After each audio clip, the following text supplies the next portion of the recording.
Hi, I'm Phil. And I'm Jane, and welcome to another edition of You Be the Judge.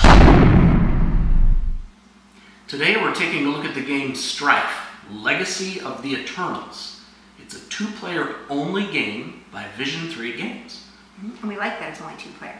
That's why we decided to look at it. Just like any game that's on our You Be the Judge show, we will not be putting it on our show unless we're backing it ourselves personally. So we're hoping that you will also back this game once you see it, play it out a little bit here today. And it should be on Kickstarter now. Put the link out there along with the show. So let's take a look at the game of Strife. This game is a battle of champions. What's kind of nice is they give you this deck of cards. They're called location cards. And you start the game off by shuffling them, obviously shuffle up the cards, and then placing the deck at the end of the table, but also then turning over 3 locations to start. The location all the way to the left of the deck, and this is my perspective, is the location that you start at first. So you're basically bringing your champions to locations to battle it out. And if you win that battle, you get the amount of points that are shown on that location card. Now each player gets a set of battle cards, or champion cards, I should say, not battle cards, they're actually champions that are in the player's hand. What's really nice is both players have the exact same hand of cards. So it's not like you wouldn't know what they had. Right. So it's basically the same. You get 10 champions total. They're numbered 0 through 9. And let's just take a quick look at those. You get a monk.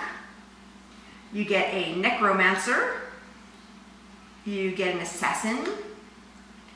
You get a wizard, you get a paladin, a ranger, a druid, I kind of like the druid, he's kind of cute, a warrior, not so cute. I like him because he looks neat. He does look neat. A knight, he's actually a human, and a barbarian. So numbered 0 through 9. So each player has the exact same group of champions in their hand.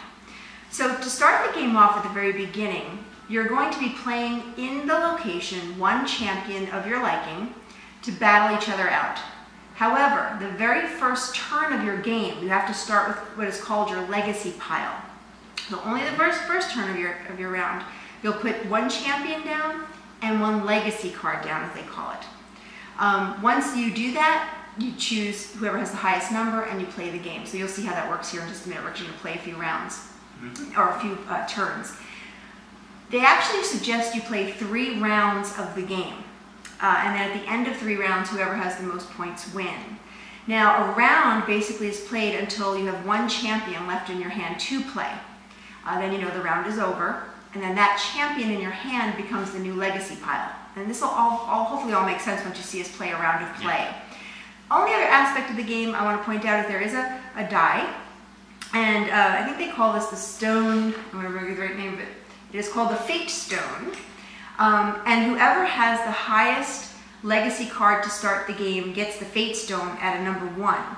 And you'll say, okay, what the heck does that mean? Well, it just sits on or whoever gets the Fate Stone, it just sits on their player side until something happens where you need to move it.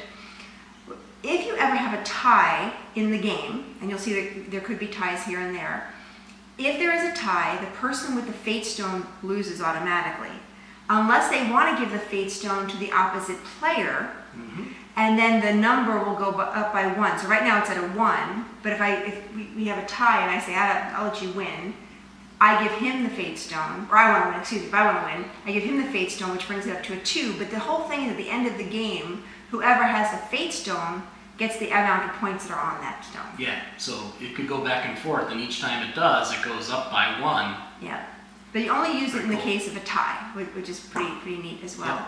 Yeah. So we figure just play 1 round. Again, 3 rounds is the normal game. We'll just play 1 round in front of you so you can see how it's played. They also give you this really neat score tracker, so I'm going to point that out as well. That starts, of course, at 0. What's kind of nice is if you score, like for example, let's say I won this location and I got a 2, I'd move this down to a 2.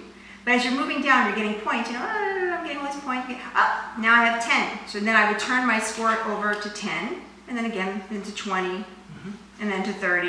And then if you really have to go this high, 40, 50, 60, 70, so it's really easy to score your points as you're moving along the game. So I kind of like that little nifty score tracker they give you there. And each player gets one of those as well. All right, so let's play the game. So we start out with 3 locations up and ready to go. And the first location we're going to battle at is called the Cathedral of Light. This will give us 2 points to whoever wins this battle. Add 2 power, though, to any paladin who battled here. So what that's telling you is if you put your paladin down to battle on this location, she will get another 2 points. It was 2 points. 2 points. Yes. You don't have to play a paladin there, but if you do, you would get the extra 2 points. So let's see how, the very first hand, you play 1 champion and you start your legacy pile face down. So let's see what we have here. I think I'm going to play... And I'm going to be playing to the side because otherwise the camera angle doesn't work. Right, but normally Phil would be sitting over here. So we both played a champion, but we also have to choose to play our legacy card. Oh, you've changed it around, huh? Yeah. Put my legacy over there, my champion over here. I'm not sure why I'm doing that, but I'll just do that. We'll see what happens. So we both have a legacy pile. Again, normally Phil would be sitting there. That would be his legacy pile over here. All right, we turn over our champions, and we turn over our legacy. All right, so very simple. As soon as you turn over your champion cards, whoever has the highest number goes first.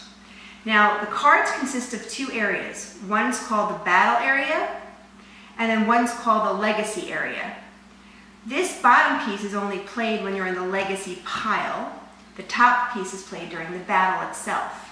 Okay, so it may sound kind of weird in the beginning. When you see how it's played, it's pretty easy to deal with. So again, Phil has an 8, I have a 4, so he goes first. So the first thing, and by the way, they give you this lovely turn order card too.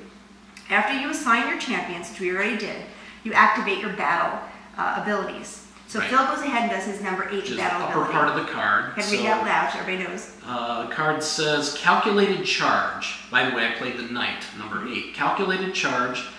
You may move both players' battle champions to another face-up location. Okay, so right now we're on this location, Cathedral of Light. That means Philip can move us to a different location. He might decide that, one of these locations, let's just take a quick look here. This one gives power to any monks, and this one gives power to warriors. So to be fair, neither one of us is a monk or a warrior. Right. So there's no reason for him to move it because of that reason. However, he might want to move it to the 4 if he wants to get more points, if he thinks he's going to win this battle. If I think I'm going to win this battle. Right, so what, are you going to do that mode? Are you going to do it? I am not going to do that. Okay, so he doesn't do that, so then I go into my battle phase, which is at the top here, because again, I'm a lower number. Mine says you may place your legacy champion next to the paladin, then trigger its battle ability, then add half of the adjacent champion's power, rounded up to the paladin's. So right now I'm a 4. If I choose to take my legacy card out of the pile here and put it to the side, then at this point I would get half, which would be 1. So now I'm a 5, if you want to add up my score here. But then I can also use his battle ability, which says the assassin may exchange positions with your legacy champion. Well, to be fair, he is a legacy champion. It doesn't leave you anything. I can't do that anyway Right. in this case. So my battle is I'm going to go ahead and use the extra point and basically get a 5 at this point. Now, the next thing is to use the... Actually, I'm not going to use this assassin because it's not really going to make me win anyway, so I'm going to leave him over here. Because you don't have to do that. It says you may, so it doesn't mean you have to. Right. Okay, now, the next phase is the legacy phase. We both have a card in the legacy pile. Again, you go with the highest number first. Phil has a 6, I have a 2, so he gets to do the legacy ability, which again is at the bottom of the card, and he goes ahead and does that. Mine says renewal of the land. You may exchange the current location with any location from the discard pile. Okay, so we don't have a discard pile at this point, so that really does nothing for us as well, Right. which is fair enough. Then I go into mine. Mine says increase your battle champion's power by 6. Now look at that legacy ability. So that's why I chose not to move him over, because it really made more sense to leave him as a legacy card. So now I have 6 plus 4, which means I have a 10. Phil's still at 8 at this point. That's right. Okay, so once you play your battle abilities, and then you play your legacy abilities from your legacy pile, you basically resolve the combat. Just make sure if there's any other, additional things you might need to add. And in this case, there's not. Right. Oh, actually, there is, to be fair. This one says add 2 power to any paladins at battle at this point. Yeah. So it really have a 6 plus I have 12 at this point. That's why I didn't switch the locations, because I've got I didn't want to give you the 4 points. Okay. So basically means I win that battle. Yes. So because I win that battle, I get the 2 points. So I'm going to give myself 2 points on my score tracker. This is now going into the discard pile. Right. But then the champions go on the legacy pile. So that becomes your new legacy card in your legacy pile. Mm-hmm. Do yours as well. I'm going to do that. All right, and then you just move up the locations, turn over a new location, and play continue. So we're going to keep playing this round out until we run out of cards here. Now we're playing at the Temple of Shin-Ti Lal. Add 3 power to any monks that might battle here. Okay, so that's again your choice. You don't have to play a monk there, but that's a 4-point score, so you might want to try to win that one. And then also always remember to look at your legacy ability for the next turn. Now I'm going to play this one. All right, so we both played our champions. We turn them over. I have a 5, Phil has a 9. So he does his battle ability first. Your battle ability is? Battle ability for the Barbarian is Ravaging Hordes. You may discard an adjacent face-up location, then advance the face-up locations. Oh. I don't have any reason to do that. So okay, so otherwise he could have moved one of his locations out and replaced it. But he says he doesn't want to do that. That's fine. So then I do my ability, which I like. Your opponent's battle champion may not activate his battle ability. That's kind of funny. Now that would have worked if my number was higher than his. So one thing we learned, and when we were talking to the designers of this game, is even though it says your opponent's battle champion may not activate his battle ability, the turns happen as they happen. There's nothing retroactive. Right, that, exactly. Because he had the 9, he got to do his battle ability. Now if he had a 4, I could have said that and he couldn't have used his battle ability. Right. So in this case, that doesn't do much good for me. Now we go back to our legacy pile, and again, you have the 8 knight, so you get to do your legacy first. Which the legacy on the knight was flanking maneuver. You may place the current location on the bottom of the location draw pile, then advance the face-up locations. Once again, there's a 4 here. It looks like I might win this one, but I don't know what your legacy is. I'm going to leave the 4 right there. Okay, so you're going to leave the 4 right there. All right, so right now we're at a 9 to a 5. Right. No special anything, no special here. Add 3 to a monk, so neither one of us are a monk. Right. So now my paladin has the ability, says, if you would lose the current round by 4 or less, instead resolve it as a tie. Okay, so that's just letting me know that I have that ability if so needed. So the next step is to resolve the combat again. So right now we're at a 9 and a 5, which means I have lost by 4, right? That's or correct. less. Or less. 4 or less. So I could say I want to make this a tie. Now, because I have the stone, I would automatically lose the tie. Or I could say I'm going to win this tie, give Philip the stone, which means he would get points at the end of the game. And if I choose to do that, I have to now turn the stone over to number 2. And I'm going to give him the stone because I want the 4 points. So I'm going to put this, where did my discard pile go? Can I put my discard pile back here? Let's put it back here. So then we're going to discard that card, move these cards up, the new location is now drawn, and these guys go on legacy pile. Now what's important is when you're putting your legacy pile together, you know, like this, always scatter them because you want your the other opponent to see what you have. It's one of those games where you're allowed to see what each other has already used, and that can help you make some decisions as well. It's an all-knowing game, basically. All right, the next one is the Baladun's Rock, or Baladun's Rock. Add 2 power to any warriors that battle here. So now again, we decide what we want to play. And let's see. I don't know. All right, I think I will. All right, I'll do that. Okay. All right, ready? And flip. I have this. Oh! And once again, a tie. Yeah. Now, because there's a tie here, Phil would automatically lose a tie and I would go first, unless he wants to give me the stone and turn it to a 3. Your choice. I am going to do that. All right.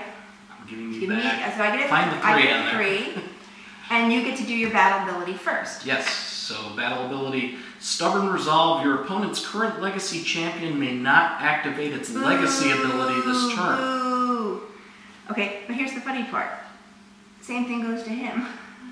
Because my opponent says the same thing. Your opponent's current legacy champion may not activate the legacy ability this turn. So in reality, we both played a battle, cry there. Right. And then we go to do legacy, we can't play legacy because we've just knocked each other's legacies out. Because we have the same thing. So what that means now at this point, guess what? We both have a 7. The funny part is, Baladun's Rock said add 2 power to any warriors. So now we both have a 9.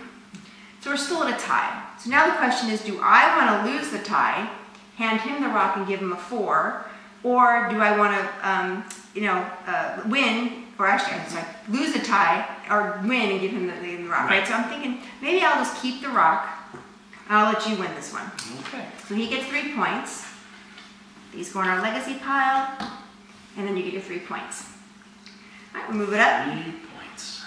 And once you get used to this game, it goes pretty fast. The main thing is you have to think a little bit. You shouldn't be playing this fast, because obviously you want to look at your cards and make some good decisions. The next one we're playing is the Endless Green. Add 2 power to any Rangers that come here. Now, here's where Phil looked at my pile. He would say, oh, she's already played her Ranger. So I know she wouldn't play a Ranger now and get the extra 2 points. So he has to think maybe something like that. I'm going to go ahead and play this card, though.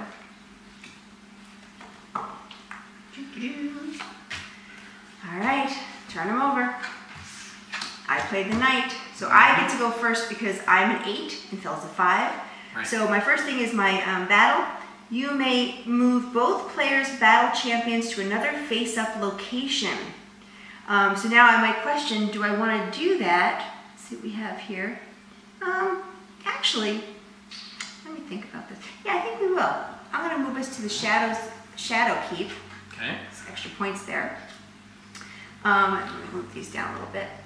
All right, so I did my battle. Phil does his battle next. And mine says, ambush from above. Your opponent's battle champion may not activate its battle ability this turn. But I'm too late. Too late because I already took my turn, and that's basically what happened. So then we look at our legacy. We both have the 7, the warrior. So again, I can give him the die and go first. Let me just make sure what it says.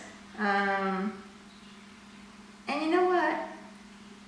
It's not going to make any difference if I do so. I'm going to keep the die. So you go first. Okay. And it says, attack from below. Reduce the power of your opponent's battle champion by the VP value of the current location. You may also use the warrior's base power instead of your battle champion's final power during combat. Right. So first things first is mine's going to get negated by 2. So now I have a 6 at this point. You, on the other hand, I have a 5. but you can use that warrior if you want instead, the warrior's power. I can use the warrior's power. So that's obvious decision there. So sure, I'm going to use the warrior's power. Okay, but then I use mine. But the bad news is it's not going to make any difference, because at this point, if I do, all right, well actually, if I reduce the power of your opponent's battle champion by the VP, so that means you had a 7, right? Minus 2, so now you're back to a 5 anyway. Right. And I'm going to leave myself at the 8. Sure. Or 8, 7, 6. No, I had 6 because you knocked me down by 2 already. 6, but you're still. But I still win. Yes. Okay, shoot. Sometimes I have to do a little math. I know it's complicated. And originally I was here, which would have gave me 2 more, but that didn't happen because you moved me. Because I moved. I did it on purpose. So sometimes you have to think a little bit, do a little adding and subtracting. But in this case, I did win this battle. Yep. So I'm going to go ahead and put the Knight on my legacy pile. Put this on the discard pile. I get 2 more points, which puts me to 4. And we're going to go ahead and place this. And now we're going back to the Endless Green. Yes. And let's see, I'm going to play. And neither one of us have the Rangers anymore. So. Nope. I'm going to play that. I think, yeah. I have to check my legacy here. Okay. All right, now. On this next turn, I played a little bit of an interesting card. Let's go ahead and play. I played the Monk. Now, the Monk actually has a special ability that allows him, at the beginning, as soon as the champions are revealed, he can use the legacy power, which is at the bottom, just so you know. And it says, your opponent's battle champion may not activate the battle ability this turn. So no matter what these numbers say, 4 and 0, it doesn't matter. He's got the special, happy power that says, you lose to him. You can't use your battle ability. So, you can't use your battle ability. That's right. So I use mine. The Monk gains power equal to the base power of your opponent's battle champion. So I just knocked myself to the same thing, a 4. Paladin has 4, so I now have a 4 as well. We then go to our legacy pile. I have an 8, you have a 5, so I go ahead and do my legacy first. You may place the current location on the bottom of the location draw pile and then advance the face-up location. I don't see that that's a really Yeah, that's not going to benefit me to do that, so I'm just going to leave it as is. And then you can do your legacy. My legacy, which for the ranger, it's a hidden path. You may rearrange the face-up locations in any order you choose. And at this point, keeping in mind that we're tied 4-4. We're tied. Now you have the die. To break the tie, you'd have to give it to me. I'm going to, I guess, bluff or call your bluff. Let's see what happens. So now it's worth 3 instead of 1. Right. So we're still at 4-4 each, which means I would lose this battle and give him the 3 points. Or I can give him the stone, turn it to a 4, and take the 3. It's actually kind of equal in that respect. Yeah. I'm going to let you win. Okay. I'll let you win that one. Discard that. So Philip gets 3 more points on his scorecard. Yep. And I'm getting towards the end here. The next one we're playing here is Ravager's Wastes. Add 1 power to any barbarians that battle here. So that's good to know. So I'm going to do that. Put my card down. I'm not looking at your cards. It's better when you're across from each other, but all right, go for it. Yours is already down, so. There you go. Of course I played the barbarian. Now, he just killed, so he played the monk. Of course I played He the monk. just killed my battle ability, thank you very much. Mm-hmm. So fair enough, so I don't get to do my battle ability, but you get to do yours. And as we just found out a little while ago, the monk gains power equal to the base power of your opponent's battle champion. So, so now we're equal to a 9 each. Both 9. Okay, you get to go first on your legacy ability. Actually, I don't get to do anything because I had that special one from earlier. Right, so legacy here is Divine Shield. If you would lose the current combat by 4 or less, instead resolve it as a tie. Okay, which you wouldn't, because right now we're still at 9 and 9. Right. But now when we go to resolve the combat, we realize, oh, this says add 1 power to any barbarians, which makes me a 10. Yeah. Which means I win. I win the point. I win the point. I win the point. Goes over here. Okay, I'll turn over the next location. We're almost done with this round. We just wanted to make sure, and if you want to fast forward, feel free. We just thought we'd go through a full round here. Okay, now we're playing the Endless Green. Add 2 power to any rangers that battle here. Now again, looking at each other, we have both played our rangers, so that's not going to happen.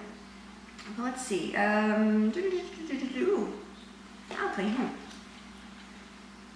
Alright. I'm going to play him. Let's go for it. Let's see what happens. Alright. Alright, I have a 6, you have a 2, so I do my battle first. You may rearrange your opponent's legacy pile in any order of your choice. Pretty cool card, but I have to admit, I'm leaving it right where it is, because the monk can't use his legacy ability anyway at this point, so I'm going to leave it just where it is anyway. You do your battle? My battle says, the assassin may exchange positions with your legacy champion. Oh, so you could exchange positions with the monk. Not sure what good it'll do you. But okay. Well, you just lowered your score, you know that to a 0. I'm going to lose anyway. No, so. Fair enough. So you just feel like doing it for the sake of doing it. Yeah. Okay, fair enough. So now we're going to go to our legacy. Now I have a 9, you now have a 2. Mine is, if you win this current combat, I get an additional 3 victory points. Yep. What does yours say? Mine says, increase your battle champion's power by 6. All right, well, so fair enough. So now you have a 6. I have a 6. Right? And at this point, and this doesn't give us anything extra, does it? Nope, that's for Rangers. So now we're at a tie. God bless. This is kind of a fun game, though. You think you're winning, and then you're not winning, and you're not sure if you're winning. Okay, so we're both at a 6 at this point. Again, I have the stone. It's at a 3. Is it worth losing for a 1? No, you take it. All right, so Phil will win that round. He gets that point. Move these up. And we both have 2 champions left in our hand. What's the score, by the way? I have 5, you have 7 at this point. I have 7. You're winning. All right, this one is the Nethil Yara. Add 2 power to any druids that battle here. All right, well, it looks like we both play our druids, so it's not going to happen for either one of us. So I'm going to go with that.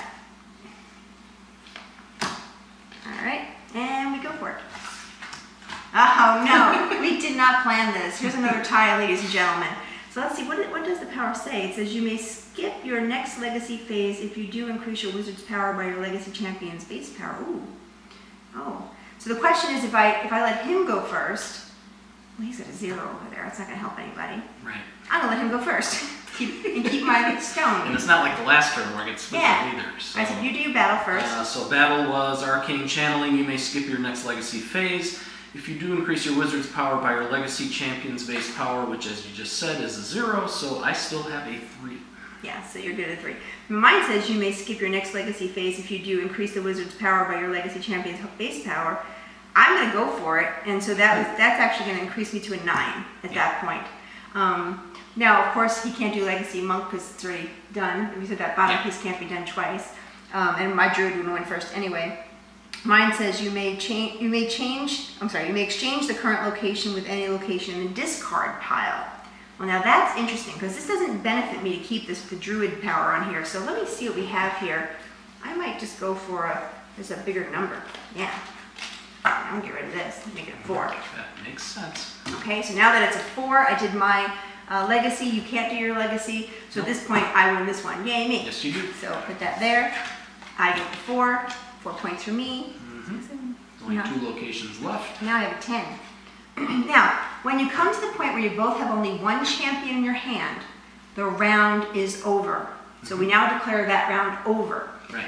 At that point, the card in your hand becomes the first one on your legacy pile for the next round. You then take your location cards, you shuffle them up, and you literally start again. And you do the whole thing we just did again. At least what they're suggesting is for 3 rounds of play. At the end of the 3 rounds of play, you add up your points, and then whoever has the fake die would get the extra points. In this case, I would get 3 extra points. So at this point, I have 13, and you had like a 7. So I won this 1 round that we played. Yay me! Good job. But pretty cool game.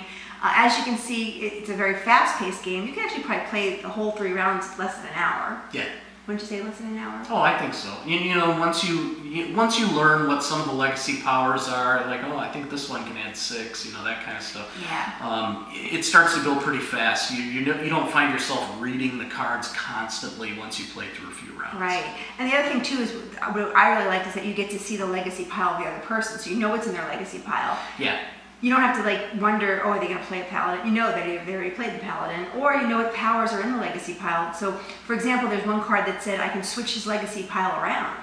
So if I know he's got a good legacy at the end there that I don't want him to use, I might put something that's not as good on top of his pile. So there is some strategy in this game. There's absolutely, I should say a little. Yeah, you're not just like, well, I'll just start with the 9. That makes sense. Like, no, it doesn't always make sense. It doesn't always make sense. So, highly recommend Strife.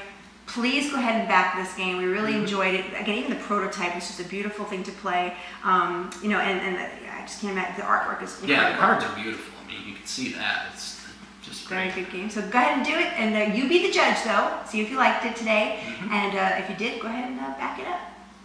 Until the next time, we'll see you on Table for Two Show. You be the judge.